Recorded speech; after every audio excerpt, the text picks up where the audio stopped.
Hey guys, so I wanted to take this time to talk about some of my own personal experiences that I've had with the St. Louis Police over the years. And consider all this that I'm about to say is from just the perspective of like one white guy, you know? So just imagine what it's like for the black people who live there.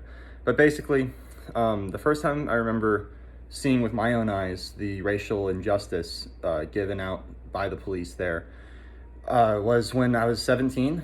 I was in the car with my friend Mason and my friend AJ, and I believe my friend Jake.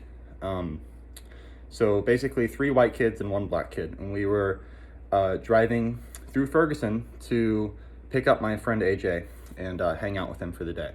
Forgot exactly what we were doing, but we get pulled over by a police officer, and he immediately calls backup. So two cop cars, and they tell us to get out of the car. They put AJ, my black friend, in handcuffs and sit him on the curb, while all three white friends, all me, Mason, and Jake, none of us are put in handcuffs. The reason we were pulled over, because we look suspicious. That's what they said. They said, "What are you doing here? Who is this guy to you?" Pointing to our friend AJ. "What are you doing with him? Why are you here?" And we told them, "This is our friend. You know, we're just trying to hang out with him." And they said, "Well, you shouldn't be around here. This is a bad neighborhood." The second time, well, there's been other times, you know, that are not as great of an example, but the second time that I wanted to mention was the time when I was walking up to the local Quick Trip, which is like a gas station. Walking up there late at night, I think it was around midnight or 1. I was walking up there with my brother and my dear close friend Chris, and we got our snacks and we walked back to my parents' apartment. And on the way back, I saw this cruiser, just this police cruiser, just kind of waiting. You know, it's kind of a speed trap kind of area, and I just knew, you know, that they were watching us, and I knew that they were going to give us some trouble, because that's just what I've come to expect from the cops. And of course, they turn on their lights, they follow us, they pull up behind us. Two cops get out, hands on their weapons. You know, I'm there. I take the lead. I step in front of Chris and my brother with my hands out of my pockets, and I tell them, you know, "What can we do for you?" And they ask us a bunch of questions, and they ask us again. You know, this is the second time. This is years later, but they say, "Who is this guy to you?" Pointing to my black friend Chris. You know, "What are you doing with him? What's your point of being out here?" So we're living in a police state. You know, they don't want white people hanging out with black people. That's suspicious to them. Third really bad interaction I had with the police. We were robbed. We had a home invasion in 2018. Yeah, in 2008, Like December 2018. Yeah, late December 2018, we had 3 armed men break into our home and hold us all at gunpoint. It was like myself and my girlfriend and like 7 of our other friends were there at the time. These men held us at gunpoint and stole from us. They took our phones, they took our laptops, they took our PS4s, just anything that they could grab. So, you know, obviously it was a very traumatic situation.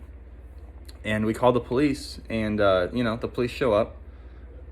We make a report, and we give them the information that was on one of the laptops from Mason's girlfriend, Mackenzie. Her laptop was opened in East St. Louis, and it pinged with Find My Phone, Find My Laptop. It pinged the exact address of where these guys live, and the cops were actually able to find street cam footage of their car, the car they used for the robbery, and then that they were able to do a drive-by to the address that we pinged with her laptop, and saw that exact same car, same license plate, same gash on the side of the car, parked in front of that address. So you think, open and shut case, they're going to take these guys down. Nothing ever happened. The cops, they brought us in to do some photo ID. You know, they showed us some photos of some black people and said, "Do you recognize any of these guys?" And we pointed to the ones that we recognized, and that was the last we ever heard of that. We called back the officer assigned to our case, and he never responded. We called him multiple times every day for 2 weeks straight. He never responded. We called you know, all the numbers that we had available to us to try to move this case forward. They never responded. Nothing ever came of it. No arrests were ever made. And I think that's really because the cops are scared. You know, the cops are scared of people, and they're not in the police force to pursue justice. They're there so they can dominate other men. They want to feel powerful, and they're feeling very weak and very insecure right now. And yeah, we have to remember that they're people too, and that they're just making a lot of mistakes right now, and they need to be held accountable. So those are my stories. Just wanted to put that out there so some of my white followers, some of my white fans can understand my perspective coming from this, and just know that those 3 stories from a white guy are just such a small part of the overall picture. I mean, imagine if Mason, Jake, and I weren't there, what would they have done to AJ? You know, the cops are only accountable when there's white people around. So we need to be there in support of our black brothers and sisters. All right, thanks.